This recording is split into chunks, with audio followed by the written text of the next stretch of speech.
सांगड़ में अवां खे ख़बर ॾींदा हलूं। डिस्ट्रिक्ट रिपोर्टर महमूद काइम खानी की रिपोर्ट मुताबिक़ DIGP शहीद बेनज़ीराबाद जो ज़िले सांगड़ जो दौरो, पुलिस हेड क्वार्टर जो भी दौरो कियो। SSP ऑफिस जो मुआयनो ऐं दरबार हाल जो इनेकाद।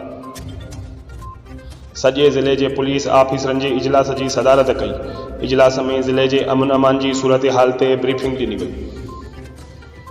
DIGP शहीद बेनज़ीराबाद रेंज परवेज़ अहमद चांजो ज़िले सांगड़ जो दौरो कयो। उन मौके ते SSP Sanghar captain Saddam Hussain, DSP हेड क्वार्टर परवेज़ अख्तर कुरैशी ऐं ॿियनि पुलिस ऑफिसरन शानदार आजियां कई। पुलिस की चाको चौकंदे जथन सलामी पेश कई। बाद में पुलिस लाइन जो दौरो कंदे पुलिस लाइन के मुख्तलिफ़ ऑफिसरन जो मुआयनो कयो।